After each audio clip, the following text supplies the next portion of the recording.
But I'm really idea. Yeah. Look at my idea. Such a good idea. Everybody, this is Taco for Taco Tuesday. And here we are. Aquí estamos. Aquí estamos. Bienvenido. Welcome back to another episode of School of the Wild Arts. School of the Wild Arts podcast. Episode 2. On the side of Calle 13 in Minca, Colombia. Coming to you live from not exactly the middle of nowhere, but as out there in Colombia as you can pretty easily guess. Yeah, where the both domestic and international travel is happening here, and really has been for a long time, but definitely I would say over the last 10 years, essentially. Yeah, hard to say. I haven't really learned too much about the history of it, but I definitely agree that this is a hotspot for locals coming from other parts of the same department, same province, Magdalena. So folks coming from Barranquilla, folks coming from Santa Marta, and from Cartagena as well. It's not that crazy to hear people saying they're coming for the weekend, and then they're going back. And that said, we were right down the street from a couple hostels that are situated nicely overlooking the Minca River, where we go for our local little swimming pool dips almost every day. And those folks are from all over the world, and more than I've ever noticed from Canada. Oh, yeah. There's a ton of Canadian travelers in northern Colombia right now. Yeah. But it's been very interesting to learn about the history of the Sierra Nevada Santa Marta, because it's a fascinating place. It really is. We've been in places that have a sort of special claim to being the navel of the world, or the heart of the world. And this is another one of those places. Mm-hmm.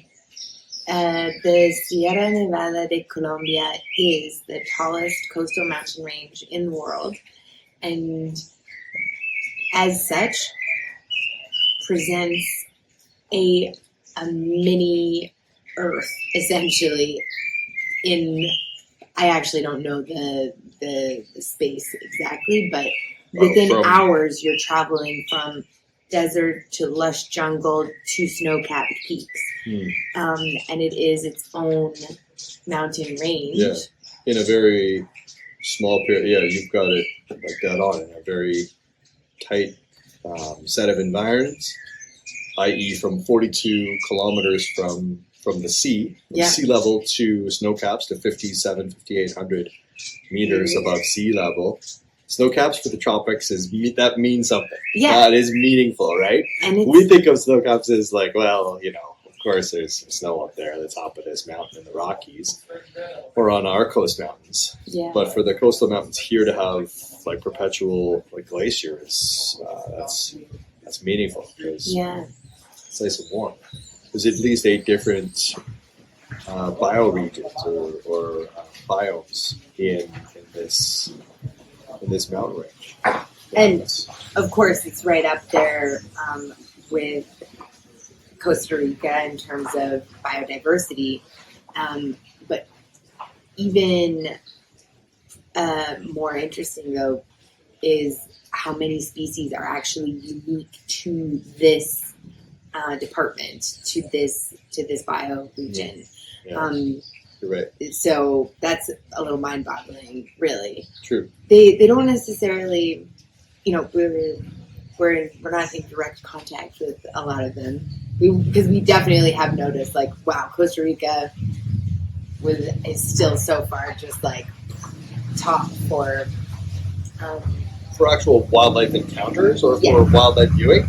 It's a lot tighter because I think it is a lot more concentrated and condensed. You can drive coast to coast from the Atlantic to Pacific to Atlantic, however which way you want to go, in one day, regardless of quality of vehicle or the quality of roads. You can do it in a day. You know, it's an adventure, but it's doable. Here, the scale of this country, the scale of this land is on a completely different level, and so there's just more space for wilderness to spread out, and more space for humans to spread out too. And so we get more of a gradient of human activity and human interactions. Human activity. We're banking on this sounding cool, as opposed to just annoying. No, we are very much responding to the technical difficulties of figuring out how to get our lavalier mics to work. Yeah, well. And how to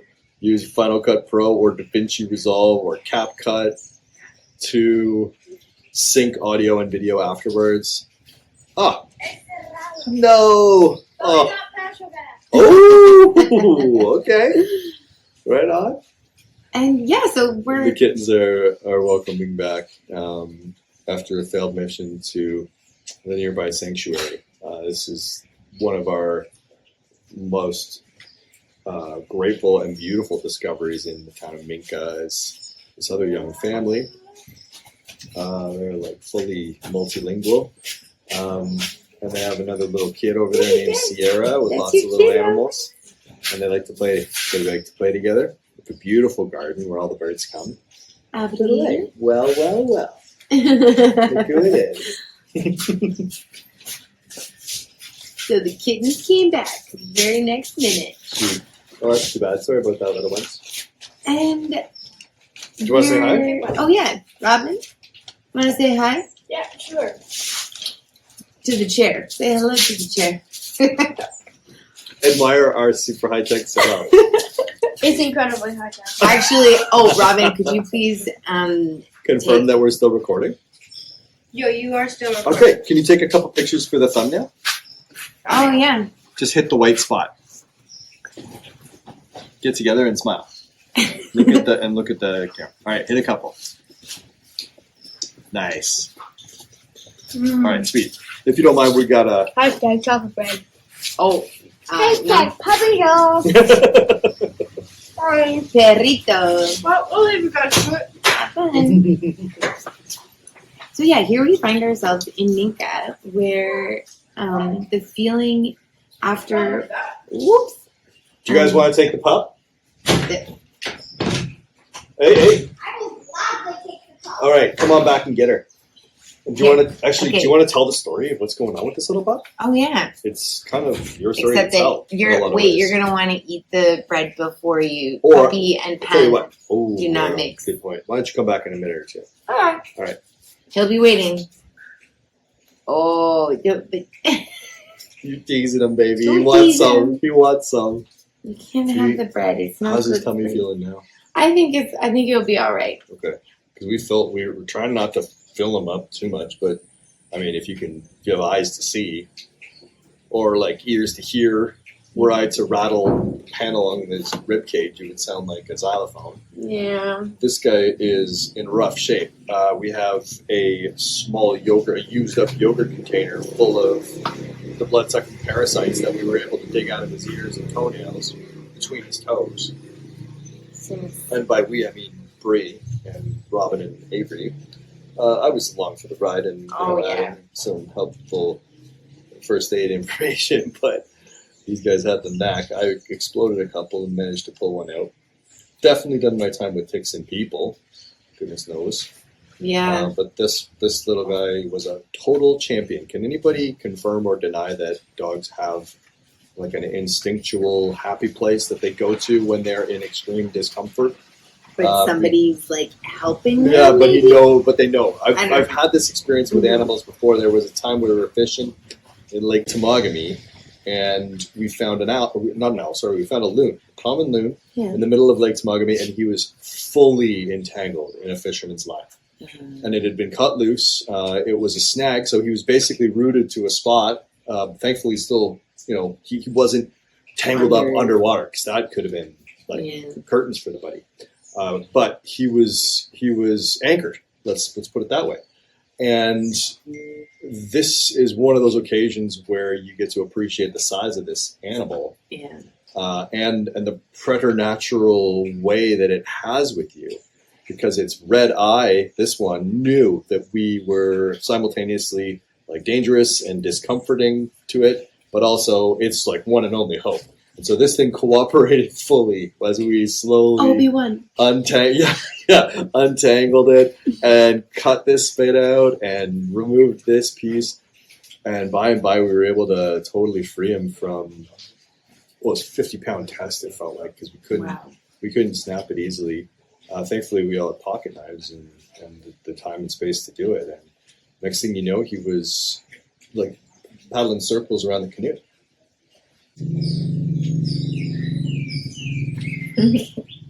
I'm so glad you're sharp of hearing. I'm so sharp of hearing. I heard a bad noise. It was the beep that tells you your iPhone storage is full. Nice.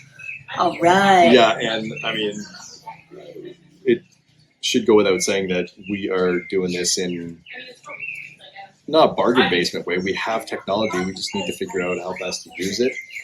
Software and hardware for that matter.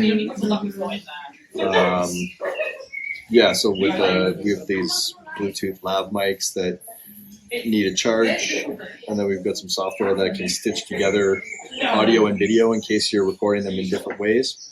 All that stuff coming down the pipes. This is for sake of momentum, and also, recognizing that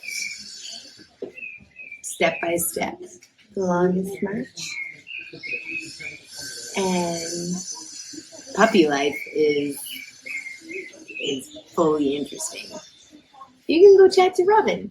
You can. You know how. Open the slider. Yeah. Well, the other thing was. Oh yeah, the puppy. The first one we.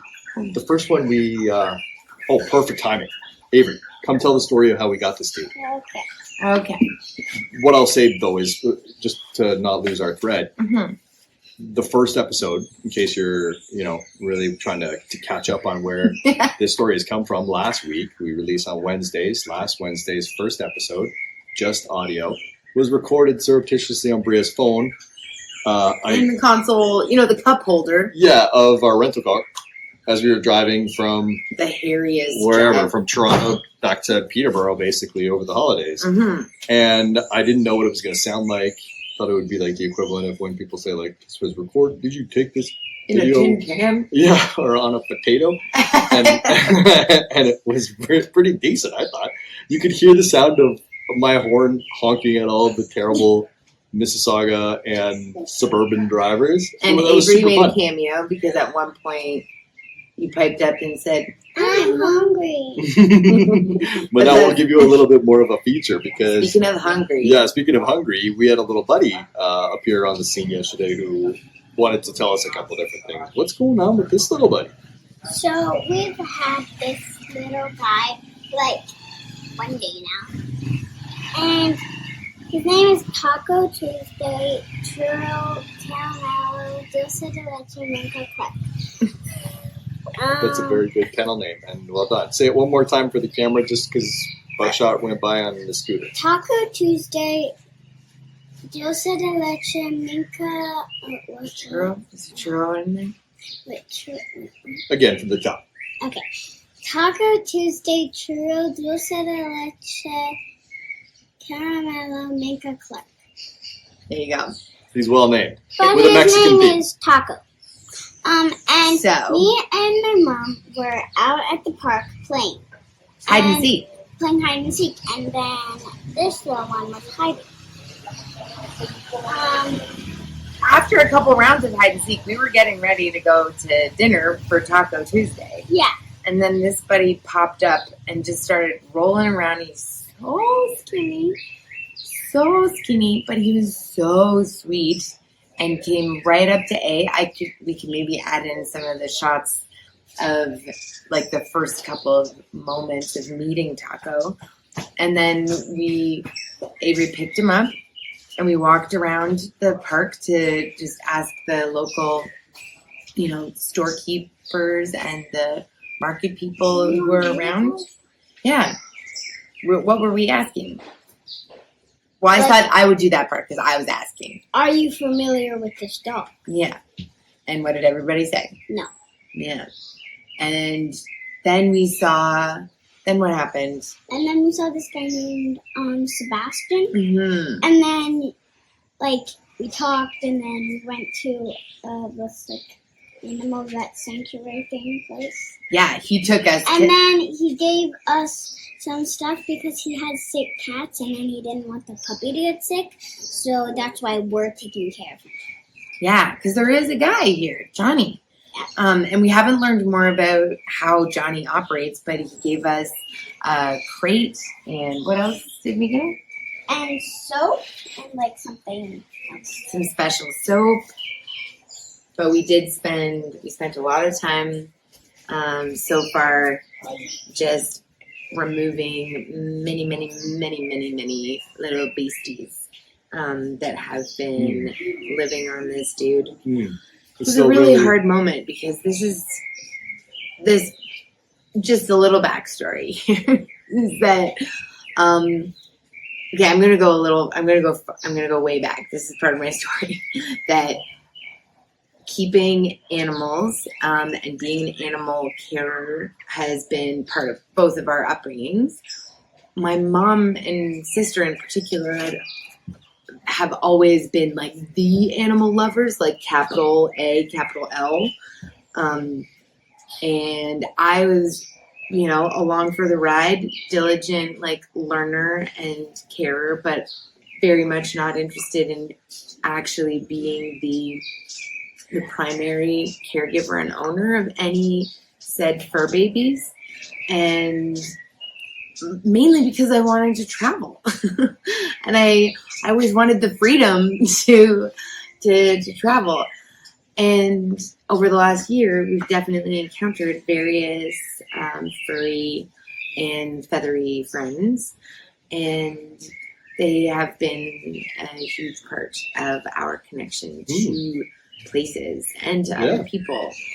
And if you're willing to, risk the heartbreak of having to say goodbye to your foster animal, then there are so many cool organizations that are keen to work with a sort of rotating cast of hosts in order to put together, rather instead of forever homes, in some cases where they're usually as part of the process to a forever. Yeah, that's the whole point of fostering. Precisely. Not necessarily in lieu of, but just as a way of holding space for somebody with the right scenario and the right state of affairs to emerge for this cat or dog or hamster or snake or what have you. I haven't seen them for that, but for cats in Chiang Mai, there was an organization that was playing Adopt Meow. Adopt Meow was doing a very good job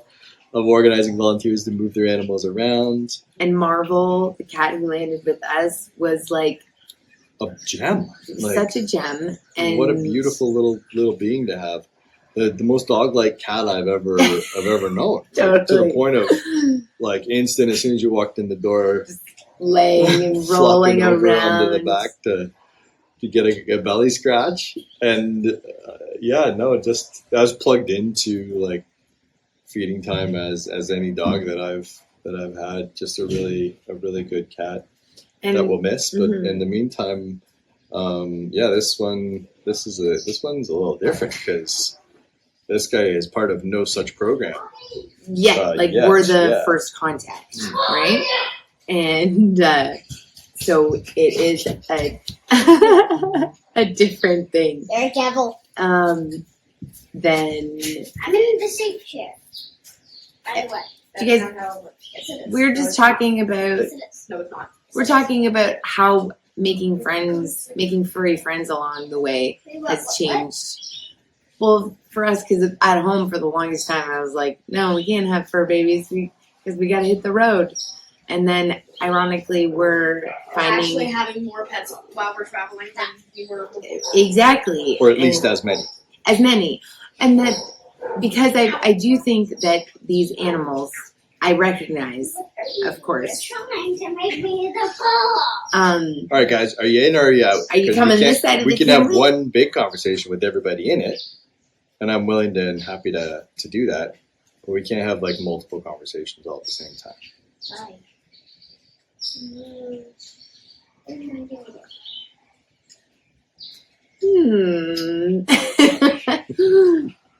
Well, I've recognized, I mean, I can do a little shout out to the True Crew, Sailing Totem. Yeah, Jamie and Bien set a good example of just showing love and concern for the animal population in the countries that they visit. And I think I know that you've continued to sort of touch base with that behavior or that sort of rationale and that example that they set. Yeah. And you've been inspired by that. Yeah. Because it's obviously in this case you're taking an opportunity to really change this dog's fortune. And based on the responses that I've received from most of my conversations with ChatGPT on this puppy rescue chaos, however he's categorized it as the words like, lucky puppy rescue chaos, I think is how my AI assistant has categorized this chat. He keeps reiterating, boy, is this little pup ever lucky to have landed in your laps. Enjoy the chaos and whatever little cuddles you get out of it. And so, yeah, it's not that chaotic, but it's certainly less. It's a little bit more orderly for this guy now, given the feeding we've been able to do and the amount of ticks and lice and fleas we've been able to pull out of his ears, nose, tail.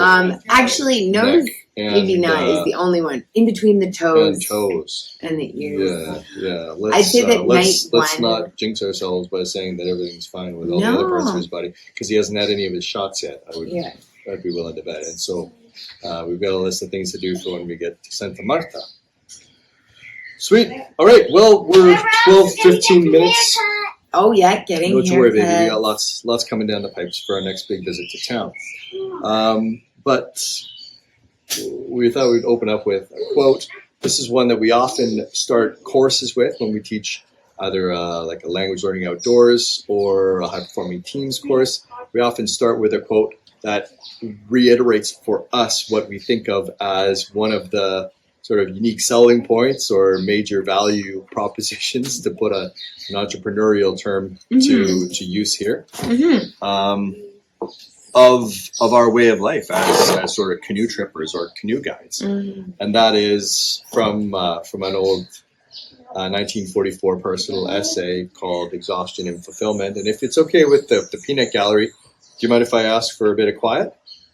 You're welcome to stay, but it has to be quiet. Because in our old prime ministers, we're going back to the 70s and 80s, opinion, nothing purifies you faster, or I guess his words were more rapidly than an expedition by canoe. And he reminds us that you can travel 1,000 kilometers by train and you are a brute. Pedal 500 by bicycle and you remain basically a bourgeois. Paddle 100 in a canoe and you're already a child of nature. And I love that one because I believe it. However, and this leads into our nature chapel considerations, particularly for courses where we're working with international schools that tend to start off their school days with a chapel. Forgive us, we're teachers or educators at the very least. I've had occasion to think about this quote recently, particularly about this notion of purification, because, as I mentioned earlier, we're visiting our friendly neighborhood swimming holes in the Minca River on the almost daily basis. And it's a drop-in pool. So there's all these little tiny cataracts, in some cases huge cataracts, but we tend not to mess around too much in those, play in them a little bit at the brink. But if you can find just the right size of cataract and manage to sort of position yourself at the brink, either just above or just below, close your eyes and let that water run over you.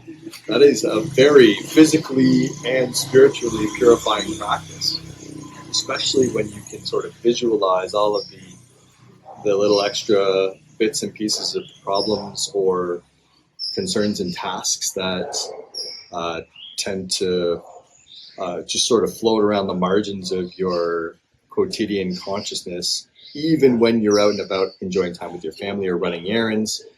Those things have a little bit more of a difficult time sort of reifying when you find yourself in a position like that. And I don't believe it's something special about these woods. I think it's just something that is special about the way that we are put together. Now, there's no question that sometimes your spirit or soul resonates a little bit more in a certain place or space, but I think that with eyes closed and the rushing water around you, and even the completely foreign smells of the flora and fauna on the other side of the globe or the tropics for Canadian boy or girl, still really just sings and rings.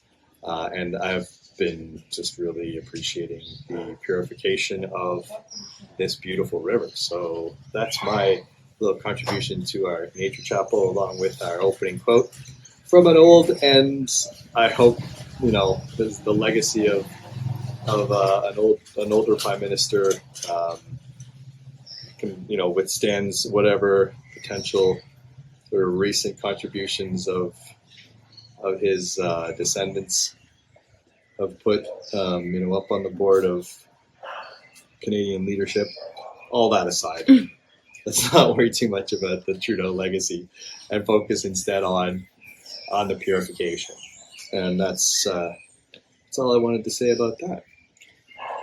Has anything been coming to mind for you for Nature Chapel?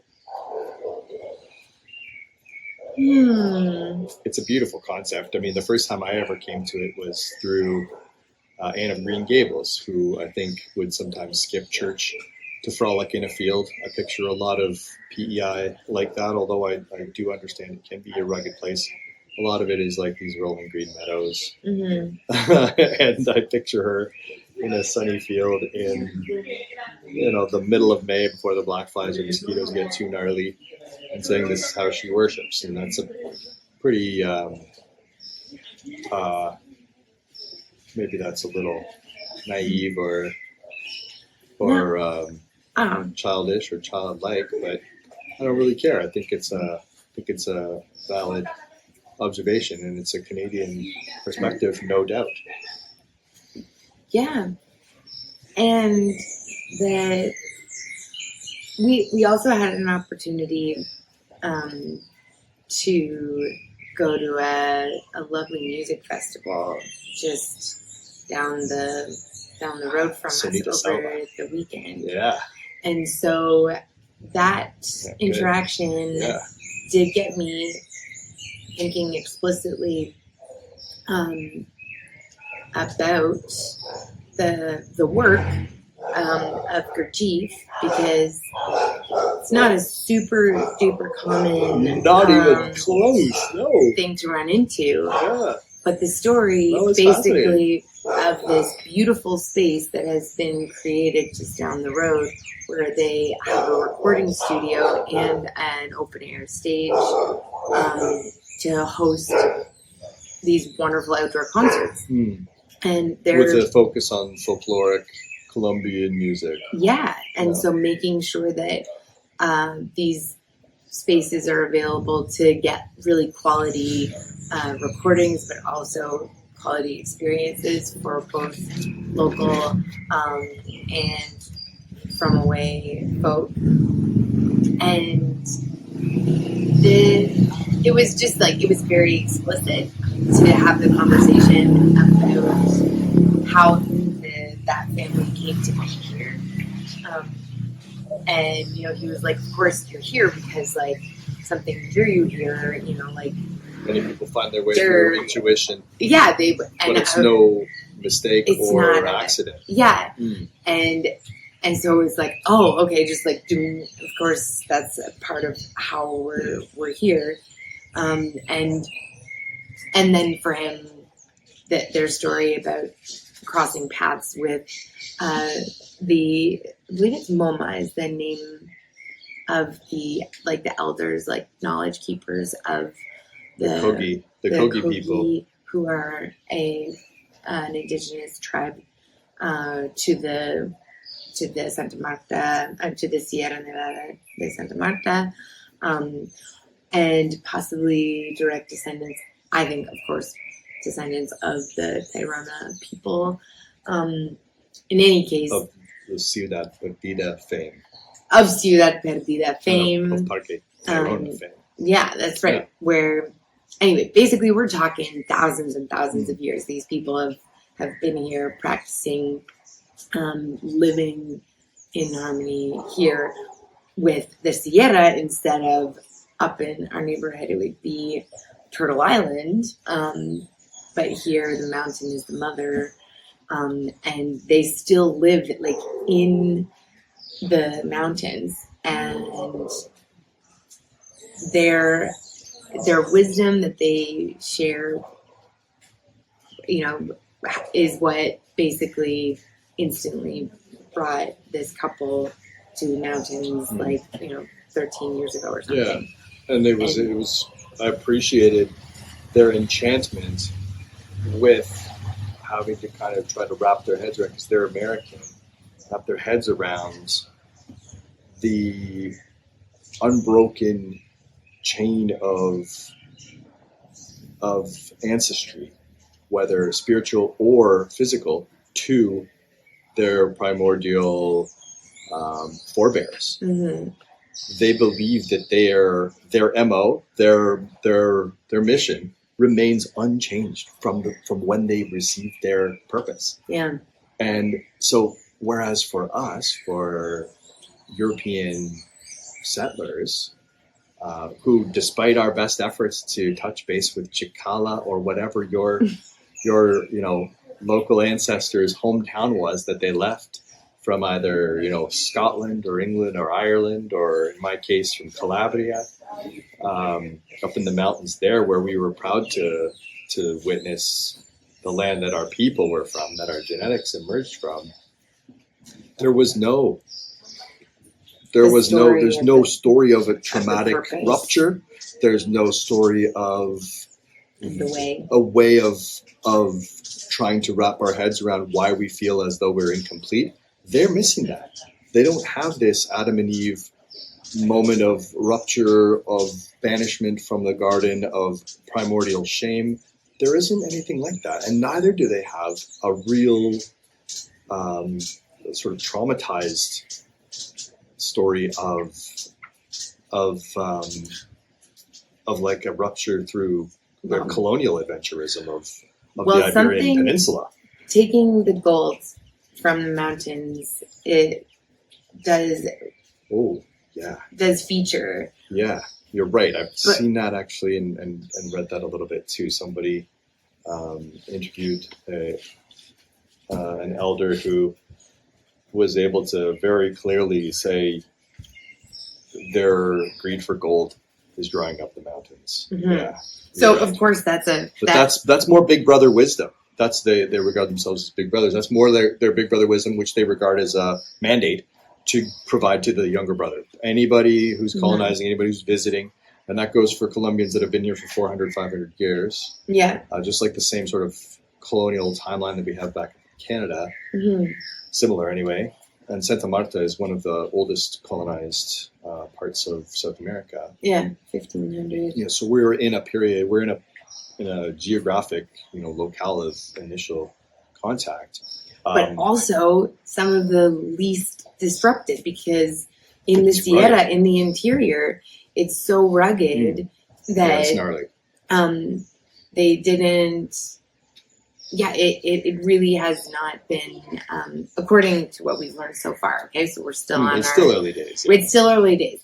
But in terms of the sacred and the idea of nature chapel, I just kind of keep getting whacked upside the head a bit with the sacred nature of these. I have micro nature chapels throughout the day at this stage, as opposed to a regular practice where I'm meeting with family or with a tree. So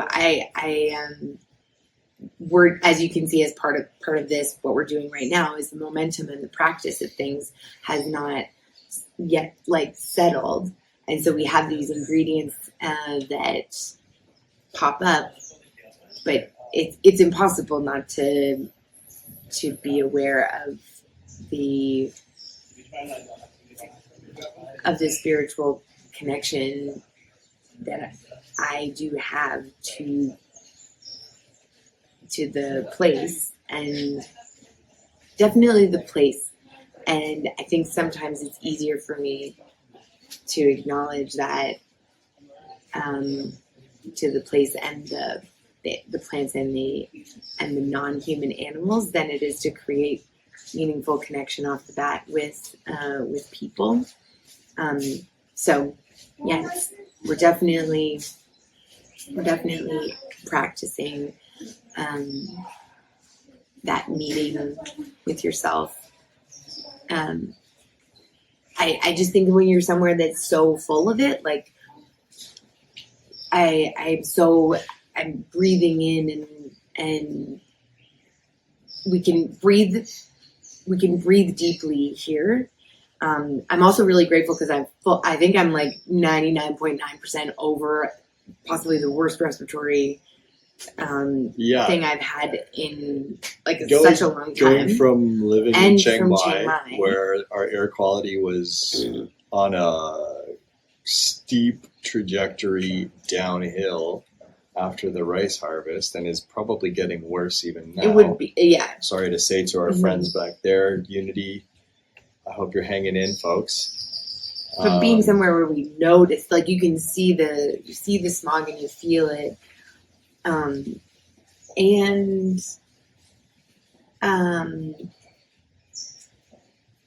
Oh geez, what else? Just being in minus 30 over the holidays, and maybe like a return to safe, easy, cheap, and affordable legal cannabis. Yes. But my other thing was the green around, because where we were living. The other green? Yeah, the other green. Just that we're surrounded by a lot of foliage, and that is very soothing to the soul. So figuring out our routines to make sure that that all of those connections land in the most beneficial places. Yeah. And so these are great moments for us to reflect on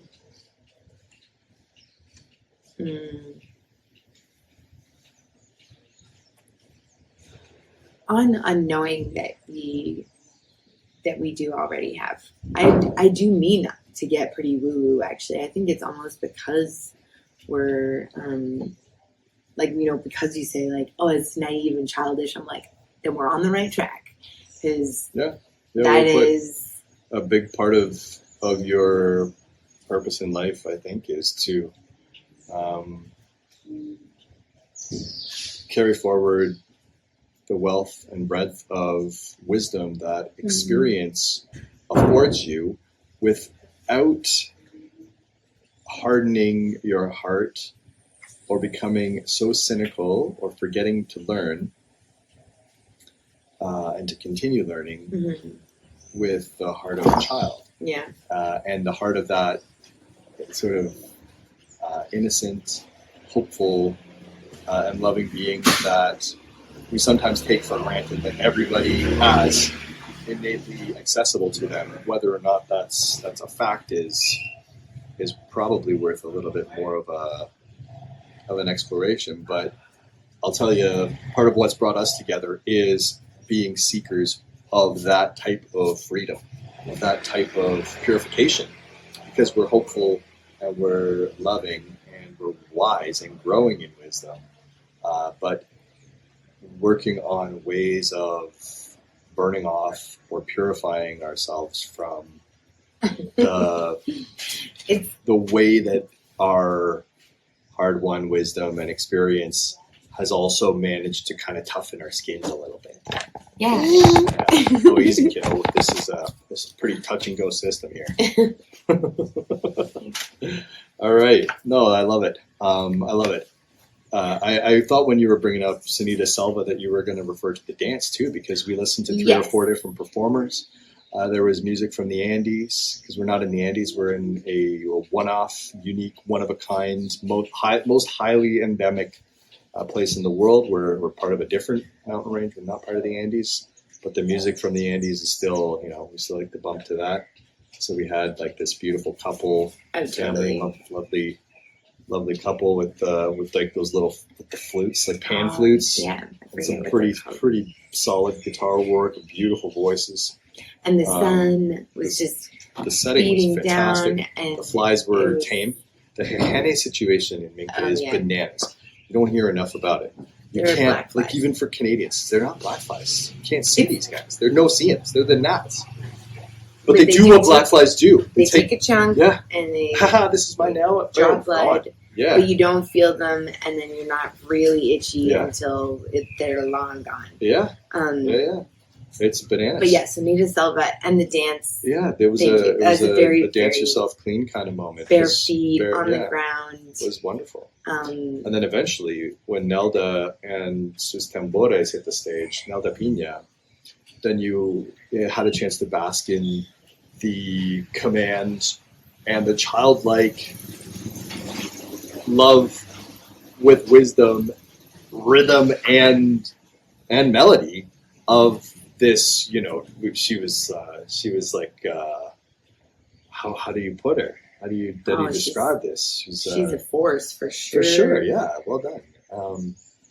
And her music with her band was, everybody in the band had something to say too, and they were obviously all of them laying it on the altar of the music that they were putting together. Yeah. It was. There is wonderful. such, like, I've been reflecting a lot on the way that the people of Colombia, like similar tropical type setting to Thailand, and yet how different their culture and general way of being has developed. And the Colombians, the Latin thing, but also influenced by by this place, not just like Spanish, but like by this Caribbean coastal mountain place.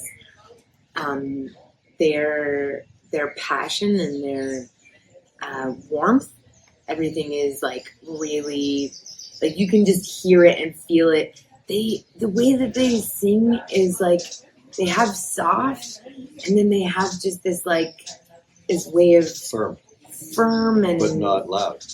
I don't know.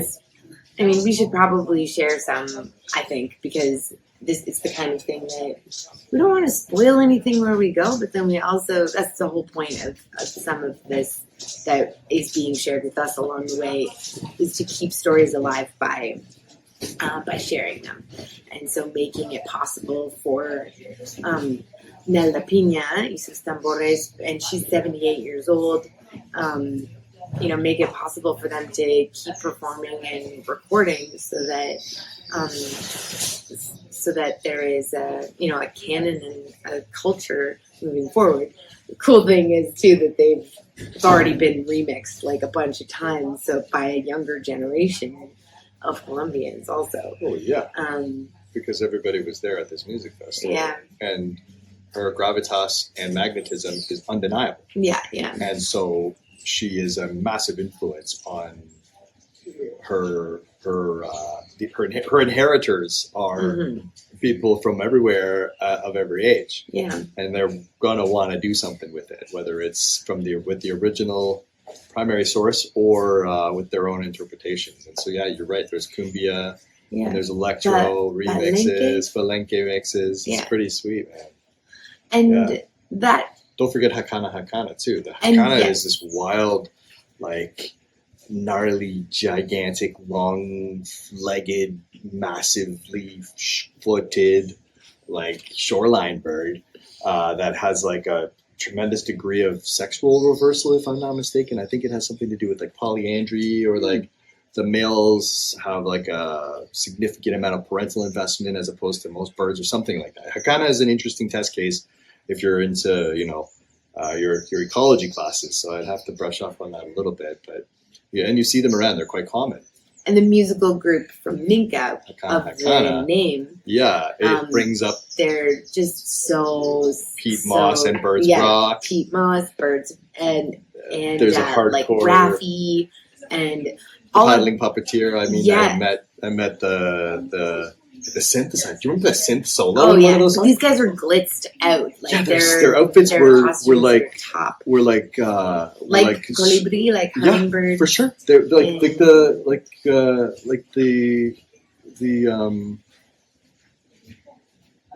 that hummingbird right over there. Exactly. Yeah. There's a hummingbird who's just chilling on a little wire, actually. So they're just sparkling so violet. focused. Their outfits are like sparkling violet ears, Right. with the iridescence of green and purple. That's what I was trying to go for. Sorry to interrupt you. Oh yeah, and their message, their music is the way to get the message about how to be here in the best way for yourself and the Sierra. And that's really what we're trying to figure out, is how do we move through the world and connect and learn from the teachers that are out there in the form of like people and animals and plants in the best way possible. You could take the puppy though. and Good and it's a challenge. It's a real challenge to know the best way forward. I guess you can ask the question. Do you have a question?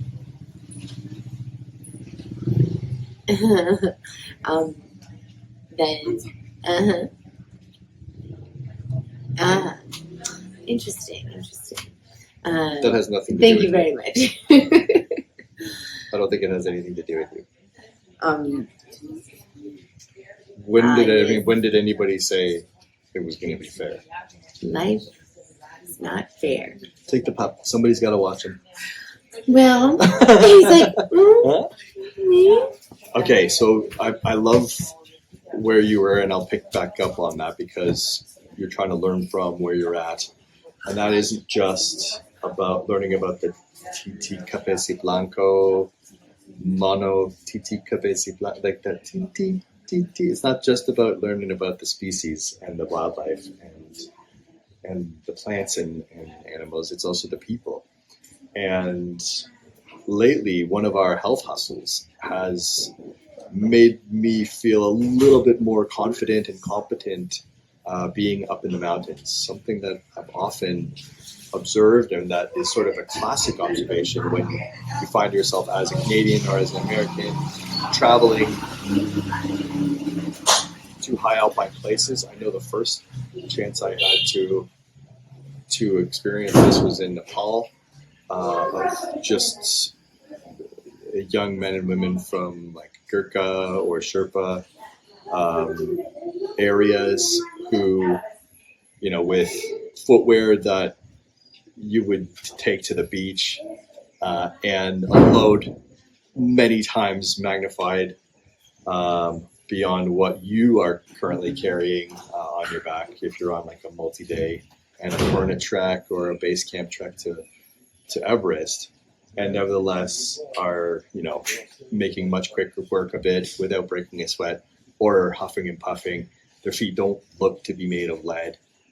It's just about being in the hills and being from the hills and knowing that if you want to go next door and play with your friends, or get your football back because it went overboard, or get a drink of water because you're thirsty. Yeah, you're traversing thousands of meters a day at elevation, and that's just where you're from. And so we take that for granted, being from basically sea level, like we're from the Great Lakes. near there. All of our water drains into the Great Lakes, and that drains pretty slowly into the sea. So we're not that high. So we are not mountain folk, strictly so speaking. Maybe a billion years ago, the Canadian Shield was one of the most formidable mountain ranges that this planet has ever seen.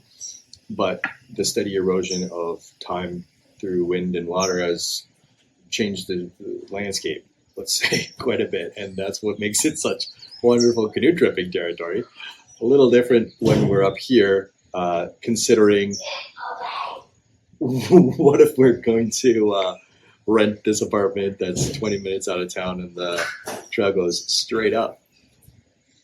But the health hustle that we've been on lately has been making sure that we have got water.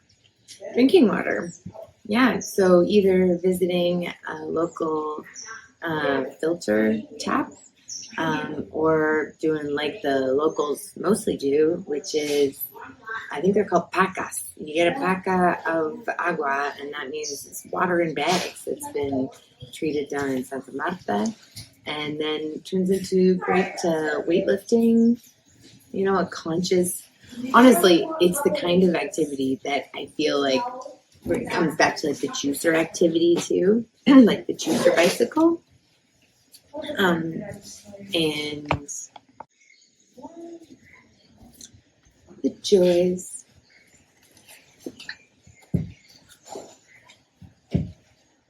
Yes. The trickiness.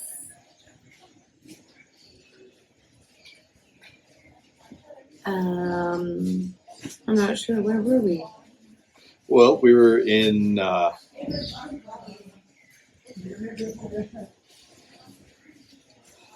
Where were we? talking about health hustle. Oh, the health hustle, right. Yeah. And water in particular. Oh, and I was actually being reminded of water and the act of carrying the water. Carrying the water from the well, from the creek back to your place, before there was any, municipal services, is just one of the really great ways to kinesthetically understand something that is really hard to understand if you never go backcountry camping, so you don't spend all that time hauling and purifying, or you never come to live somewhere like this where you can't drink from the tap and you gotta go get your water and you gotta bring it back. And here, another thing is we are living in the town, and so we're walking everywhere. We don't have a car. I think this one is hearing Robin making. Yep. That might be it. Hey, Avery. Oh, come here, baby. So we're. Yeah. Second. Can you get this guy a little bowl of that egg, rice, and yogurt mixture? Just a small amount, though. Just a little bit. Like a tablespoon. I really like your point. What's the kinesthetic knowledge? The kinesthetic understanding, like a somatic. Oh my gosh, this is what it takes to drink water. This is how much water, we need to drink. And it doesn't show us. I wish that we could physically see or carry all of the water that we use in the house here. I don't. I'm glad that we don't have to carry the water that we drink. I take your point. You're trying to literally have like a very visceral appreciation for what it takes to stay hydrated and stay clean. Yeah. In body. And it's the easiest way to get somebody to change their habits with water is to actually have them living where they have to carry it or actually draw it from the well or pull it into the filter. Then their body understands how much they're using and why you need to not use as much as you have a habit of. And the other thing is, it's one of those practices that is part of it's not always part of a blue zone, but it's the kind of thing where carrying something mindfully at elevation seems to lead to longer lived it's true individuals in the various places that find people living in 100 some odd years. For sure. And I see one of them here. There's a blue zone dude. Oh, yeah, folks. The guy with the red shirt. Yeah. You know who I'm talking about? Edison. Oh, no, not Edison. Oh. Maybe him, too. It doesn't strike me that way. He's not the one I was thinking of. There's another. Oh, you mean the guy with the burro? Not even him. No, he's making the burro do the work. Yeah, there's another man. Young old man. Very stylish. Oh. He's got the very slick white, like, little man bun in the back. Big red shirt. Yes. Yeah, it's super styling red shirt. I know who you're talking about. He always wears the rubber boots. I think maybe. Yeah. He's usually running laps, like just doing deliveries. Yeah. Never stops. I saw him sitting, having a coffee in the evening a couple days ago, and I thought, holy smokes, wow. It's rare to see him not on the go. Yeah. He must be in his 80s. No, you never know how hard somebody's lived either. Sometimes that'll age. Yeah. What? You might have just put your foot in your mouth. Yeah, sorry, buddy. I hope he doesn't listen to this one. The mindful practice of like moving for your body. Yeah. So where it has it's like firewood. You know, it's the firewood. It helps you. It warms you up like 3 times. And beyond warming you, it just keeps you kneading your body and understanding and your gratitude is just like putting water back into your work is gratifying. Yeah. Oh, big frog. That's one of those big. Oh, he lives right there. Yeah, no kidding. My gosh, this guy's like yay big. That's like the place that a toad would live. Yeah. In an 80s, very taupe inspired, like a British hand illustrated Potter style. Was after that, like even I was just going back to my childhood, but you're right, Mr. Toad would be in a little toad hole like that. Yeah, that was beautiful. If we get a chance, we can take you over there and have a look. Yeah, but we'd have to dismantle you from the chair. No, I think the way that you're set up is pretty sweet right now. I mean, the other thing is, lately we've been doing workouts with kettlebells. Traveling with the kettlebell?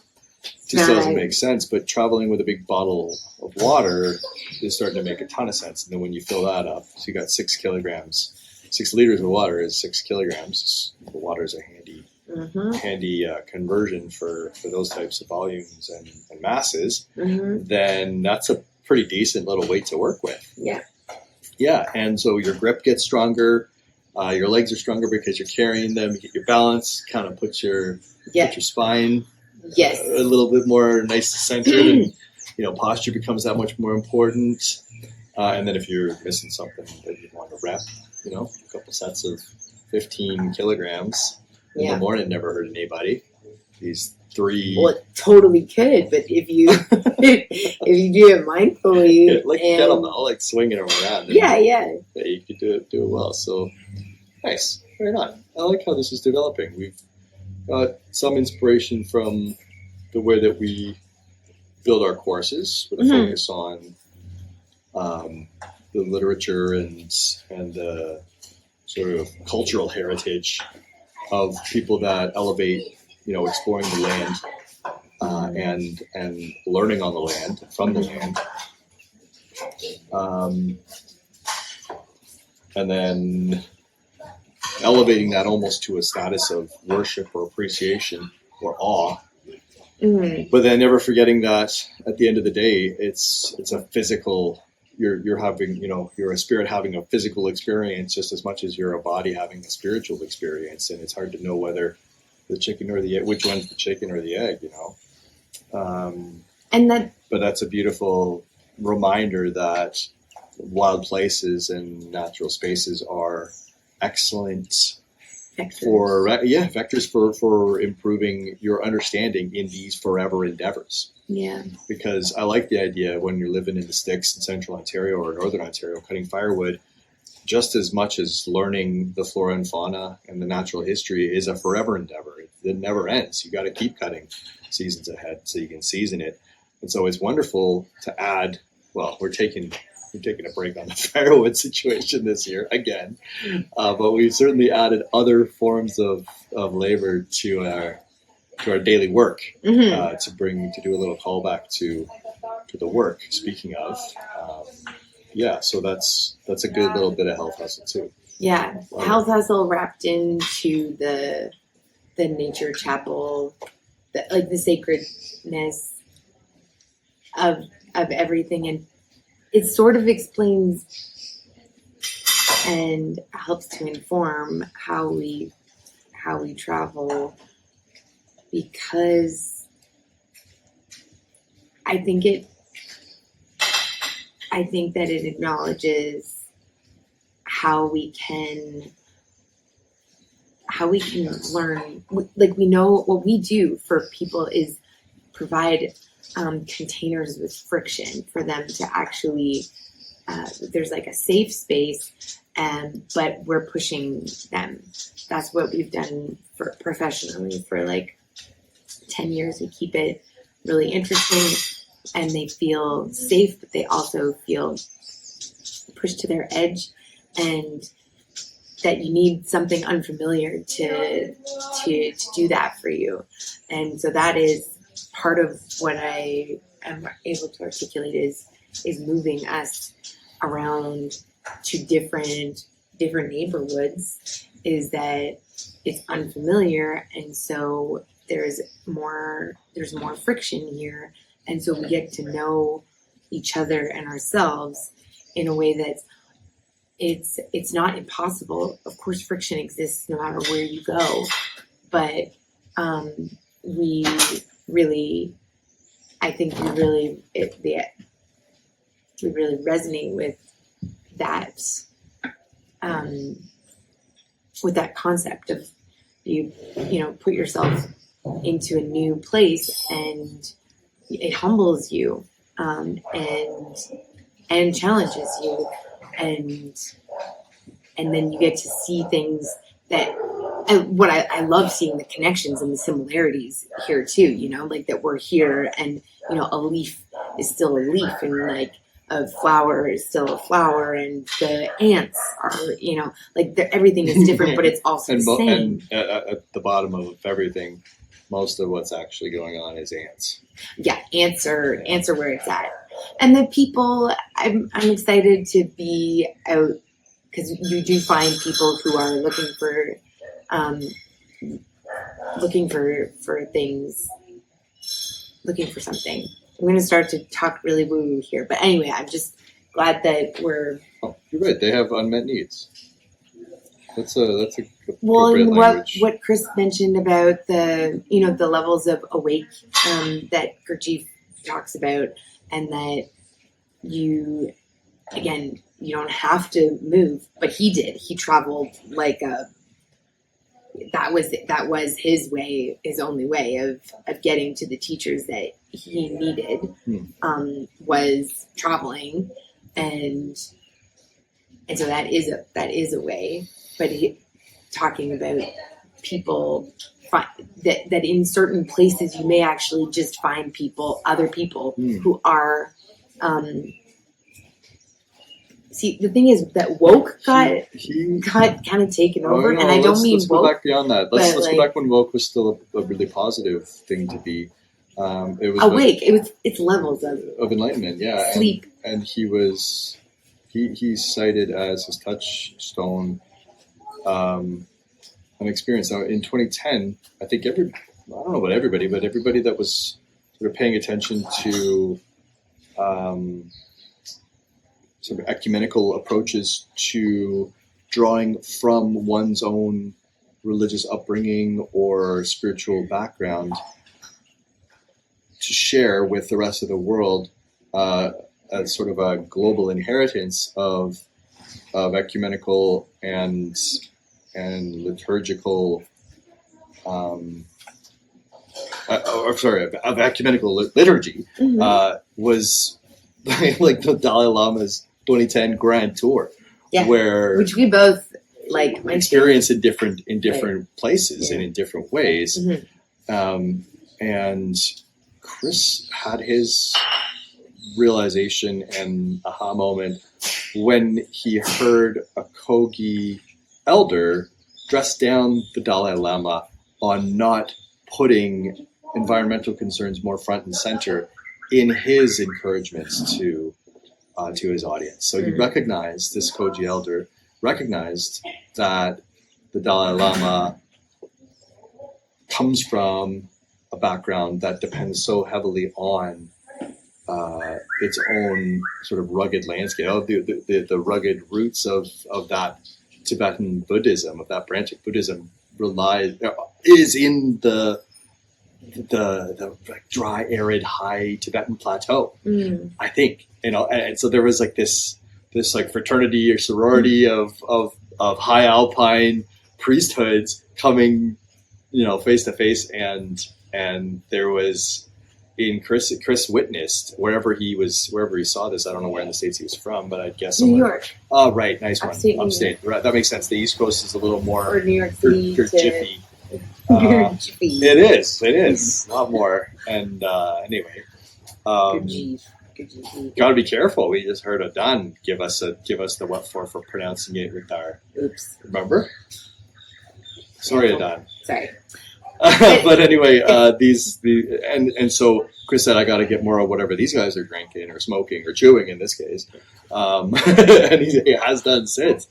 He really appreciated that. He said, listen, I'm going to join the ranks of the folks the big brothers, that I look up to the big brothers to, learn some sort of tribal team building around this perspective that there is a group of folks that are going to be inspired by and continue to support natural systems so as not to receive this continual density dependent and otherwise more, it's not just density dependent factors like a pandemic, but more just like climate change or climate chaos type ramifications that ultimately amount to basically like a little cosmic Mother Nature spanking, basically. And that was his perspective on it. And I gotta say, I have a soft spot for that perspective quite a bit. I don't think that we are the strongest factor affecting this planet by any means, but I also don't underestimate the extent to which we are the makers of our fortune. I think it should be clear that we are very well situated to bring about our futures, for better or for worse.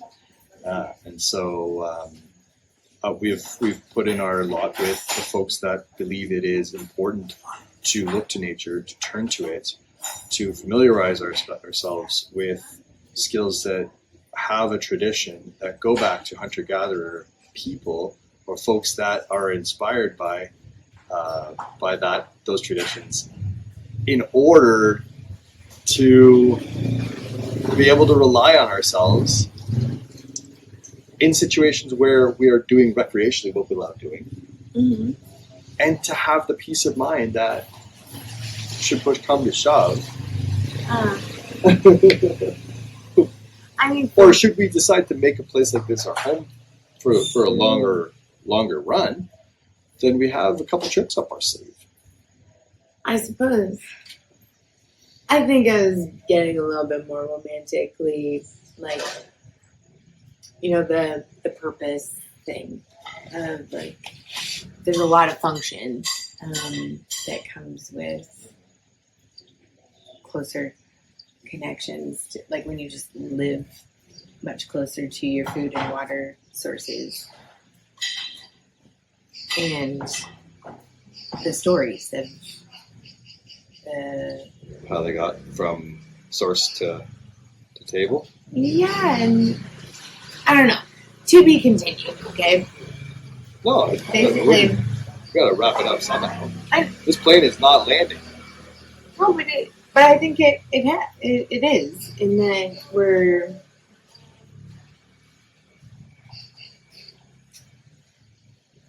I mean, it's okay. Sorry, the plane has not landed because the plane has not landed. Okay, in our lives, we gotta land the plane for this discussion, but we can't. I'm not gonna be like, and there we go. We figured out why we're traveling and how we're gonna the story of everything, is not complete. Okay, that's lovely. It's lovely when your kid is like making dinner, can't come in the house. We've reached a new level. It might not be for a good reason. Oh, yes, right. Okay, what I mean is, I'm actually. Thank you so much for being a part of this early stage audience situation that you found yourself in. Thanks, Bubba. Thanks, Becca. Oh yeah.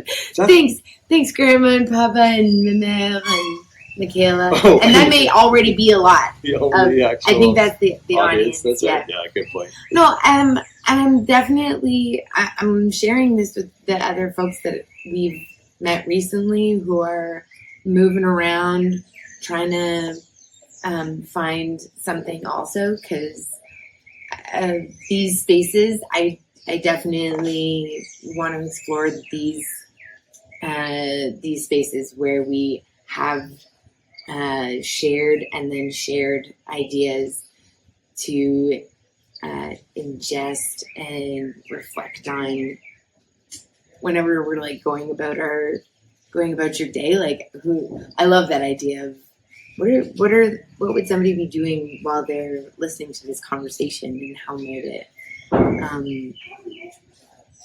might it change the way they were thinking that day, or they're filling a glass of water and they pause differently, or they the sun catches their eye through the leaves or something, and makes them think of a warm hug from me, and the smallness and bigness of everything. I think that it's not really coincidental. Obviously, Gurdjieff must be making the rounds more, because it's not the first time that it's come up in the last bit. For good reason, I think, because there is something about I love that it's called the work, and that very much of it is like, no, I can't tell you, I can't tell you what to believe. There are these things and these motions that you can go through, and so there's some actual physical, routines prescribed by some of Gurdjieff's disciples. But just that idea, at my super novice, okay, that's the other thing, just to mention, like super superficially novice interaction with Gurdjieff, and yet I think that whatever power an idea has, you can thank the source to a point, and then you can also just recognize that if it's shaking things up in yourself to clarify, that it's your own thing anyway. Like every faith and story is like that, really. So this idea of these, because skills busters is another part of what we're going to eventually talk about here, and the skills busters component or segment is similar to the forever endeavors. Like it's part of the same thing where we're developing these reflective manual skills with a physical manifestation, like with a physical component to it, something that you slowly get better and better at through. But that's not like daily just experience. sustain your body in case of an apocalypse. This is like also is the way that humans to maintain connect. Purpose. Yeah, That with humans the maintain magic. function. And it's magical. And I think that I just think meaningful movement, it's always there. Everything is always there. And so it's about what can you do to your like silly monkey brain, and your body so that you can feel and experience and see and know the things that you know, but that for the most part, the stories that we tell ourselves. Oh no, you're on it, man. Prevent us from knowing that we know. Yeah. So we need these practices, and I don't know how much we need the reflection, but I think it's a fun part of the human experience. And we just there's a way to overdo it. There is Yeah. certainly a way to overdo it. Just like in the case of having your phone set to 4K, 60 frames per second to film us sitting out here it's unsaid. talking about this. There's a way that you can set your own reflective aptitude to like a degree that just sort of takes it to a level that's just obviously overkill, and yet you can't allow your thoughts to run away with you, or your habit of reflection to run away with you either into a ruminative state. Yeah. You got to remember that, like you said, I love that meaningful movement in full spectrum sunlight, fueled by good, healthy food, real food. Yeah. That's the perfect occasion for some actual, like reflective practice. In a purposeful way, like either in a safe and swift wilderness travel scenario, or in the type of service of like heating your home or feeding your family or keeping everybody hydrated. These are things that are connected to a very deep ancient itch. And when you scratch that in those ways, it it leaves you feeling justifiably tired and in need of some actual good rest at the end of the day when the sun goes down. And so that's a very good recipe. Before you get carried away looking for solutions in some extreme Hail Mary, revolutionary change or transformation, that are certainly available. If you look at the posters in some of the cafes around here, there's, certain yaga ceremonies or ayahuasca retreats available, in the Amazonas region. But I hesitate to turn to extraordinary solutions to what otherwise are, potentially, is ameliorable a word? Sure. Fixable problems. If you just make sure that a few of those sort of keep it simple ways of being are lined up for you. Motion is lotion. Yeah. I heard Kate say that, one of the Sail Voyageurs, on paddling the French, motion is lotion, before we portaged around any of the Recollet Falls or whatever we did together.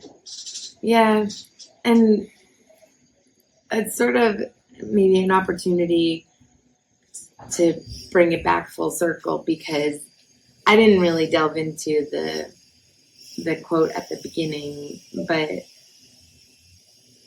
the last part, it goes paddle 100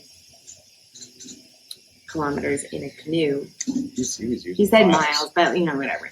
100 miles in a canoe, and you are already a child of nature. And that's like, whoa. But then really, like, what is the child of nature?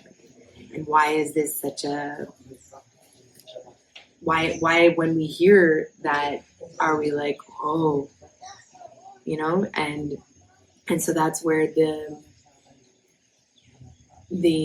whimsy and the naivety and the childishness are, you know, in a certain light. They're elevated. The Esteemed. yeah. And so with that, that's a good way to land the plane, I think, there, Hoskins. Yeah. Really. Exhaustion and fulfillment is really what the we see. ascetic in the canoe. Well put.